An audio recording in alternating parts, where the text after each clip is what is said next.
This is the Global Podcast Network, where executives and professionals connect, share, and inspire. Stay tuned for the conversations that drive success.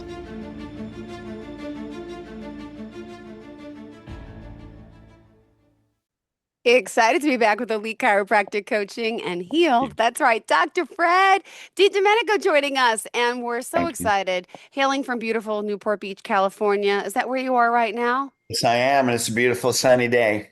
Beautiful. Blue Well, skies. excited to have you back. I got to learn so much about you, and for the first time, met someone who does what you do as a doctor, now teaching doctors and how to heal. And there's a lot to you. So, for those that may not know, tell us just a little bit about yourself to start. Thank you.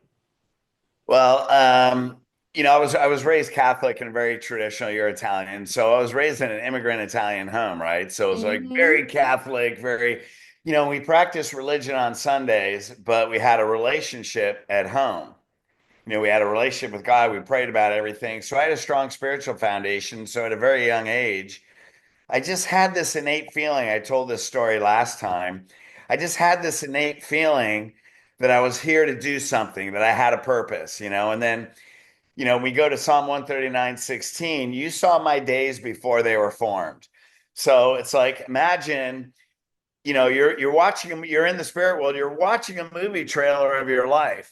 And you're Yeah. going, yeah, put me in, coach, right? And then we come in and we're like, oh my God, man, my dad's an alcoholic. He's beating the crap out of me. Or, you go through all these things, and our personality would never choose what our soul chose, right? Because our Hmm. soul comes here to evolve, to make a difference on this physical plane, right? So we go through all these challenges, and then we learn over time, hopefully, and this is what we teach in the healed system, that we're being divinely guided. Like your spirit, we're spiritual beings having a human experience. We're always being guided toward our soul purpose. If we have that consciousness, then you begin to see the meanings of the things that happened in your life. Yeah. You Yeah. start to put those together, like, I went through, my mom was an RN. And I just innately, I didn't like taking drugs. She would give us, I mean, if you had a zit, and any acne, she'd give you antibiotics. If you sneeze once, oh my God, you're getting sick. That's Italians are a little bit like that. Totally. Yeah, what was their Exactly. remedy? Manja, manja. You're getting sick. Eat. Of course, the food you ate, you wouldn't complain about. So It's like, oh good. my God, Ah, man, I so grew up good. pinching raviolis and rolling gnocchis. Oh my goodness. It's But so, anyway, I'm getting hungry for pasta right now. And gravy. yeah, there you go. Oh my So, God. Go ahead. Go ahead. I innately tended towards natural healing. So I was pre-med in undergraduate college, and then a chiropractic school sent me a pamphlet. And I'm like, chiropractors are dumb. And then I got another one. I'm like, they're stupid, and threw it away. And then I got a third one. I said this on their last interview. And then I went to chiropractic. I knew God was talking to me to be a chiropractor, right? So then I got into, when I found out spine and nervous system is the foundation of health and life of the body, that I could change people's spinal structure, bring it back to its optimal structure, take the stress off spinal cord, allow healing energy to get in your body, and I would see their diseases heal. So, this was back in the late 80s, early 90s. And back then, we would get all the medical leftovers. These are people where medicine said, you're on all these drugs, we don't know what to do anymore. And you have these desperate patients. I had a AIDS patient come in. And this was back in the early 90s when HIV first came out, right? And he was sent home to die on a Oh, Friday. They said, you're going to be dead by Monday. He looked like an Auschwitz victim. I mean, he was skin and bones, and his mother was a patient. And she said, I'm taking my son mm, out of the hospital. They said he's going to be dead by Monday. Can I bring him there and you adjust him? ah, And so I'm like, bring him in. First thing I do, pull his chemo shunt out of his chest, get him on a good diet. His mom had to hold him up. He couldn't even stand. I had to carry him out of the back seat of a oh car my goodness. because he was almost dead. I started adjusting him. We started feeding him, and he lived for another 2 years. And he was totally normal. his T cells, everything about him was normal. His cancers went away, everything healed, and he became pretty well known in the AIDS community.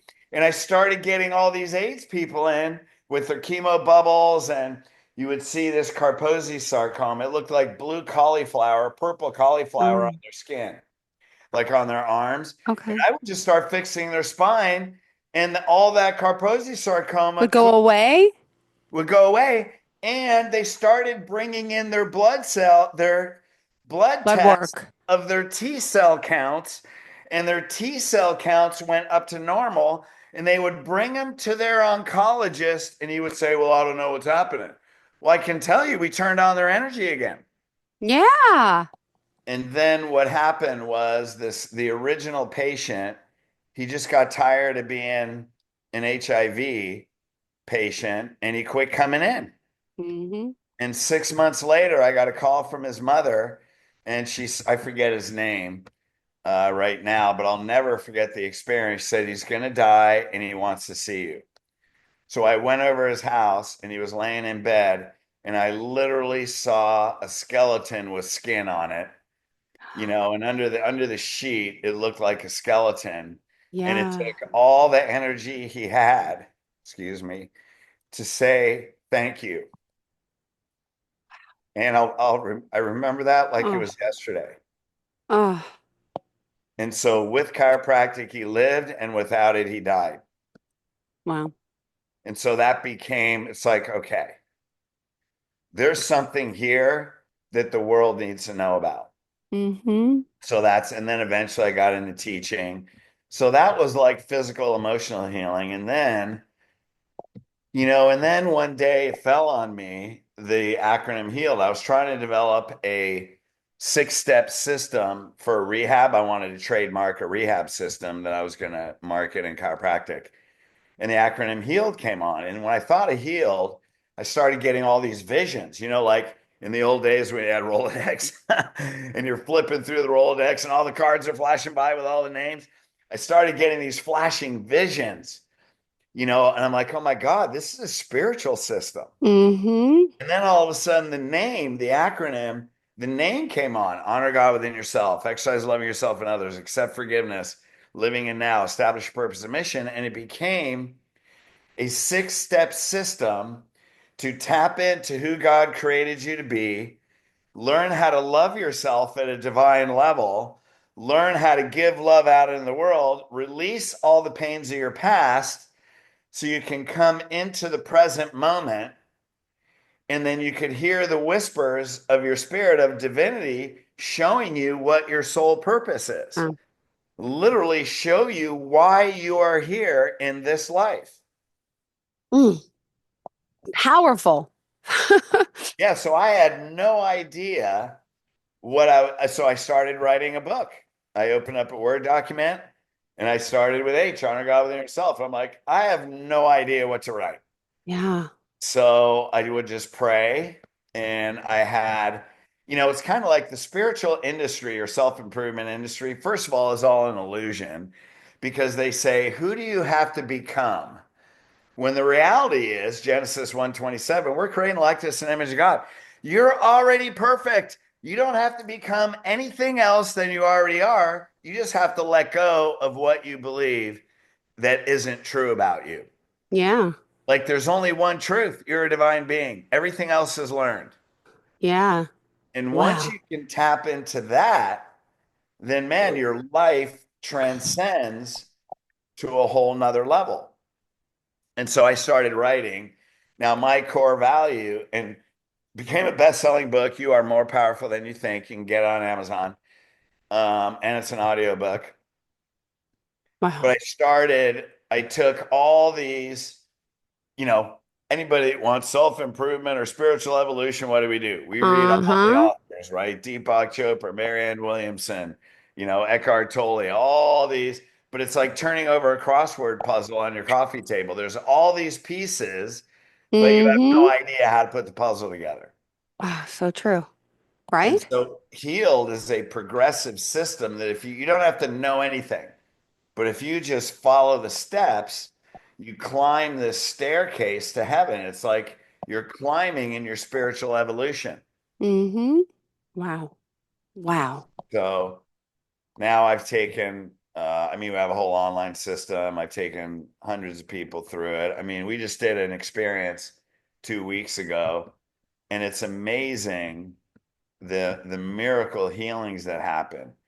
Because once you experience, I mean, we take you through these meditations and things, we actually feel your Mm-hmm. divinity inside you. And then you learn how to Wow. actually love yourself on a higher level.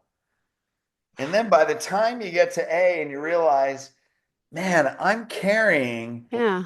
energy from generations. So we were going through this one meditation and forgiveness, and this one girl, after we go through this meditation, this girl has a breakthrough, and she says, I never realized I've been carrying beliefs and negative energy from relatives 3 and 4 generations ago that I never met. So she had this visualization of generations past and everybody's celebrating and letting go. She's like, I feel like I just took off a 100-pound backpack that I never knew I was carrying. And she was Wow. instantly a different person, a more Wow. clear version of herself. That's Like, fascinating. well, especially Italian, man. I mean, how Yep. many, like, all, when you get in cultures, especially cultures that are thousands of years old, like Mm-hmm. European cultures, right? Yeah. We don't even realize, man, the things that we say and think that are culturally based that could be so limiting. Yeah. Why do you think it is? Um, Narrow-mindedness, not enough knowledge, or is it also a lot of the companies controlling things? We talked a little about this last time, pharmaceuticals, stuff like that, right? Oh, yeah. Yeah. Well, one thing, we live in a world where there's definitely a bigger agenda. But another thing, when you're looking at cultural beliefs, kids, when they're born, what do they want? They want love from their parents. So what do kids do? They mimic the ideas, even though if they don't agree with them. Now you're a mom, right? And I don't know if you went through this because we say, oh, the kids, I'll never do that to my kids. Well, you're Oh, torturing me. and I'm doing the same exact darn things. Exactly. Like you say things and you say, it's like, oh my God, I can't believe I just said that. Uh-huh. Happens all the Because time. they're conditioned into us at a Yeah. young age, even though we don't agree or agree at the time, we have these conditioned beliefs and conditioned energies because we're all empaths, because we're spiritual beings, we feel other people's energy. I Mm-hmm. have a feeling you're very sensitive to energy. Mm-hmm. I think so. Yeah. Then we absorb our parents' energy. So, and one example is Ugh. about 10 years ago, I had a situation in my life. I was stressed about money. And I prayed to God and I said, God, I know this isn't about money. Show me what this is about. And all of a sudden, I had this out of body experience. I was in my dad's body at 8 years old when he was the youngest of 4 brothers, when the third brother died of rheumatic fever. Ah. And, in Italian culture, you keep the casket, an open casket, in your living room for a week so everybody can come by and view the dead body, right? I mean, that's Mm-hmm. that's a bit traumatic. Yeah. So anyway, I felt my dad's pain when his older brother Tommy died. Oh And it my was so gosh. intense. I couldn't stand it. I mean, I didn't put myself in that state. I just prayed to God, God, show me. Next thing you know, I'm in my dad's 8-year-old body feeling the pain when his next older brother died. And it was so Wow. painful, I couldn't take it. And Oh. so I called my dad and I said, Dad, here's the experience I had. Now I know why you were always so angry when we were kids because Mm-hmm. we grew up walking on eggshells, fearing my dad's anger. And so he said, when Tommy died, I hated God. Oh. And he said, the only reason I didn't commit suicide was because of your mom and you 3 kids. Oh. Now, can you imagine? Here's a guy that hates God, But we grew up going to Catholic church like you don't miss a Sunday. I mean, by Mm-hmm. the time I was 18, I think I didn't go only 3 times. Mm. And so the amount of contradiction and the inner pain, and then I said, okay, I'm carrying around all this anger that wasn't even mine. And because of that experience, I got to let it go. Yeah. But I didn't even know I was carrying it. I mean, Ah, I could feel my inner anger, and I'm like, why do I feel this way? But after that experience, I finally let it go, and I had it took on a state of more inner peace from that moment on. And so these are things that we take people through these breakthroughs where you don't even know what you're carrying, yet you're living this life based on this recorder of conditioned behaviors and energies, and you have these challenges in life mhm. and you wonder, why do these patterns keep repeating? And they may have different faces, they may have different names, they may have different conditions, but there tends to be an underlying emotion that is really driving our life. And a lot of times it's fear based and we don't Mm. even realize it. And then Wow. people get older, they get cancer, they get these things because you have this emotion that's driving your physical body and driving your mindset and your level of consciousness, and you have no idea. Wow. That's pretty Wow. intense. This is so intense. I love these conversations. You're so intense. You have a great energy about you. The fact that, oh my gosh, the story about you channeling into dad and when he was little feeling his pain. This is real. This is real stuff. And I hope people can learn to tap into that themselves too, because it's all of us. We can all feel this. We just have to let it open, be more open to it, right? Oh, Well, when you pray for wisdom, God will give you a miracle experience. So I have another go miracle ahead, story. please. Go ahead. Love hearing it. When I got to writing accepting forgiveness for yourself and others, by the way, Yeah. I wrote Honor God Within Yourself. I wrote that chapter in about 4 months. And then the next one, Exercise Love Yourself and Others. So the first line says, if I asked you if you loved yourself, what would you say? What would you say? Yeah. You go, yeah, I love myself. So I thought, yeah, I think I'm pretty cool. And then the next sentence, which I did not write, it came through me, says, if I asked you if you loved yourself like God loves you, what would you say? And No. I went, I put a period. And first of all, I knew I didn't write that. And then I said, I have no idea what that is. And I said, God, you have to show me.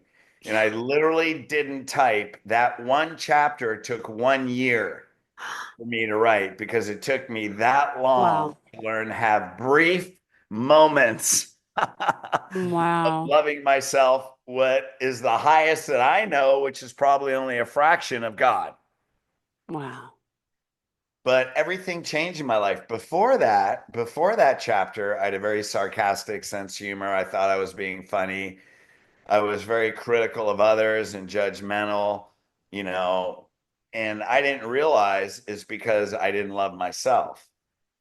So after I wrote that chapter, and then you learn your brain doesn't know what's inside of you or what's outside of you. That's why creative visualization works. All it knows is what you're experiencing. Now, Wow. your brain is alive. It's neuroplastically rewiring at every moment based on your experiences. Yeah. So when it says in the Bible, when you judge, you will be judged. It's not because other people will judge you. It's because you're experiencing judgment. And whatever you experience, you're wiring into you. So when you criticize or judge someone else, and you're actually conscious of what you feel, criticizing or judging someone else, it feels painful emotionally. And so when I learned to love myself, I didn't criticize or judge anymore. Because if I did, it was like, why would I go over to the wall of my house and bang my head against the wall 23 times? I wouldn't do that. Why? Because I don't want a knot on my head. I don't want to feel that. Why would I stab myself with a knife? And then criticism and judgment began to feel like that. I'm only hurting myself. Yeah. And I didn't want to hurt myself anymore. And so I began to see with love. And then I began to see that everybody is on their own spiritual journey with God. There's nothing you can do about it. Only accept them as they are, accept their level of consciousness and their journey because they're here for a purpose that doesn't even relate to you. Wow. So why would I take it personally? And then based on that level of consciousness, people are only expressing what they feel. So if a person criticizes you, what do they feel? They're criticizing themselves. If Mm-hmm. they say something bad about you or they're resentful or whatever, it's only how they feel about themselves. People are only expressing outwardly what they feel about themselves. And when you understand that, nothing is personal. Now, do I live like that every moment of my life? I would No. say a lot of moments of my life. Not all. Yeah, yeah. But when I'm in my humanity and I take something personally, then I can quickly come back to this isn't about me. And then I move from resentment, pissed off, Yeah. whatever, to Mm-hmm. compassion. Mm-hmm. Because then I look at it like, wow, why are they expressing that? What are they going Yeah. through right now? They're having a hard time. And then you want to bless them and you have compassion. So now, once I got through that, then I started writing the chapter on forgiveness. Mm-hmm. So I wrote the title, Accepting Forgiveness for Yourself and Others, because who's the hardest person to forgive? Ourselves, Always. which is why we become critical of others, right? Because we Yeah. haven't forgiven ourselves. So I wrote and I'm like, if I'm going to write about forgiveness, and I prayed very deeply and intently for wisdom. And I said, God, I already know how man looks at sin. I spent decades in religion. I want to know how you look at sin. Yeah. How do you see sin? And I was sitting in my kitchen. Then the very next second, I'm in Jesus's body hanging on the cross. I Wow. had an out of body experience. I was Wow.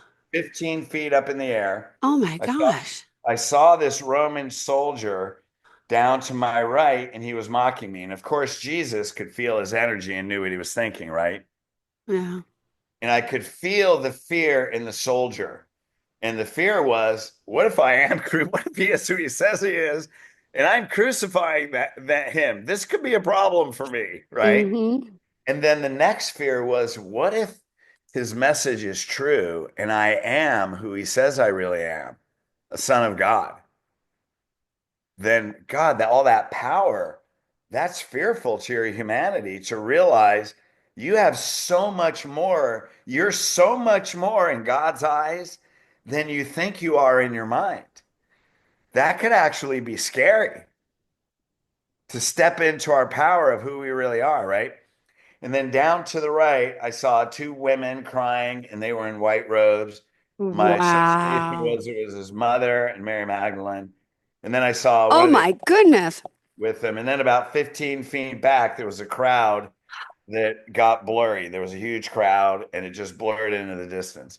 And then as I was in his body, and he said, Father, forgive them, for they know not what they do. Oh my I goodness. felt why he did it and what he was thinking. Uh, And that is God never sees your sin.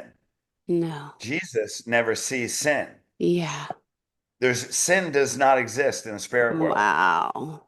And the only sin, and sin, one of the definitions is missing the mark. It's an archery term for missing the mark.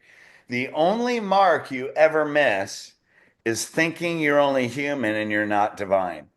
Wow. And because you're in a lower human consciousness, Uh-huh. you act according to your humanity, and everything you do, that's sin because you're not acting according to who God created you to be. But it's not being judged by God, it's only judged Wow. by humans. Mm-hmm. And that's why in the Bible it says God forgives your sins from east to west. Why is it east to west? Because east to west is infinite. North and south have a destination, North Pole, South Pole. But east to west is never ending. God never sees our trespasses, He forgives us. God Yes. and Yeah. Jesus never saw your sins. So there's the story in the Bible where He comes upon a woman who's being stoned for infidelity. And he says, those of you like casting the stones, the first of you that I'm paraphrasing has never committed a sin, cast the first stone. So what happens? They all drop their stones and they all walk away. And then he goes to the woman and he says, "Who's left?" And she says, "No one." And he says, "Go and sin no more." He never saw her sin. But what he said was, don't judge her. Look at yourself. Don't criticize another person until you're willing to look in the mirror. Don't pull a branch out of someone else's, a twig out of someone else's eye when you have a branch in yours. I'm paraphrasing another verse, right? So it's like, don't judge another person's action if you're not, if you're not living at your best. And if you're living in your divine consciousness, you would never judge them to begin with, because all you see is unity and love. And that was Jesus's message. Now, the whole thing is, here's the funny part. Like, if you think yourself from a comedic point of view of Jesus, where the apostle says, Jesus, what's the most important commandment? And he says, one, love the Lord, with all your heart, all your soul, all your mind. And then number two, love your neighbor as yourself. Because if you love God, which is honor God within yourself, with all your heart, all your soul, all your mind, you're going to come into a divine consciousness, which means then your ability to love other people and yourself, exercise loving yourself and others, now is automatic. But then later in the Bible, now imagine Jesus, he's like, yeah, I said that. I tried to make it easy, but geez, you guys have no idea how to love yourself. And then he says, okay, fine. Let's just simplify this. Just love other people the same way that I have shown you love. Like, can you imagine? Look, I made it as easy as I can. Love God, love yourself, love other people. And he's like, oh my God, they don't get it. They don't know how to love themselves. So just love yourself and love other people like I have loved you. Like, use me as an example. So when he Yeah. says, I am the way, Christians determine as he is the only way. Mm-hmm. But then he says, if you believe in the Bible, it says in me. Uh, And after that experience on the cross, I say, if you believe like me, then you will do all these things and greater. Why? Because mm-hmm. you will step into who God created you to be and live at a higher consciousness that isn't attached to world conditions, because thy will be done on earth as it is in In heaven. heaven, yeah. That is our only job. Bring heaven to earth through divine love. That's why you are walking in this physical body. Wow. This today's conversation is so deep. Holy cow. Oh my gosh. This is amazing. Like, wow. I could just sit and talk to you all day, but we're out of time. Oh my gosh. Yeah, We have just take sorry. another few minutes, but wow. See, I wasn't expecting on getting into this and getting so, but wow. So you were like, okay, besides being a doctor, besides being a teacher, who knew how empathic and intuitive and blessed you are in a great way, and Let me inspiring clarify many. that. It's all been through pain. Trust me, this isn't like, oh, I But just walked into the world. No, Jesus walked into the world like that. We had to go through challenges. But a long decades ago, I made a commitment. I want to know who God created me to be. yeah, That's what I want to do. I want to know what my purpose is, and I want to know who God created me to be. And that leads to a continual evolution. yep. Wow. So how can we be healed? Talk to us. How do we reach out to you? Oh man, well, Thank you for everything. I have a whole system online, thehealedsystem.com. I mean, you can Google me, Dr. Fred, DrFred1, the number one at MSN.com. My phone number is 425-765-3454. I mean, you can email me, call me, you can go to thehealedsystem.com. I mean, if you're a chiropractor, go to elitecoachingllc.com. But we're going to bring heaven to earth, man. Now is the time. Beautifully said. Thank you so much. So inspiring. Dr. Fred, again, pleasure having you here. And thank you for today's uplifting conversation. I hope it inspired many, inspired me. So thank you, really. Thank you, Jill. Have a great day, sweetheart, and a great week. We'll chat hopefully next time, okay? Next week again? Great. Yep. Thank All you. right. Thank you. Thanks for Cheers. healing. Thanks for the healing, Blessings. darling. Bye, Blessings. honey. Thank Well. you. This is the Global Podcast Network, where executives and professionals connect, share, and inspire. Stay tuned for the conversations that drive success.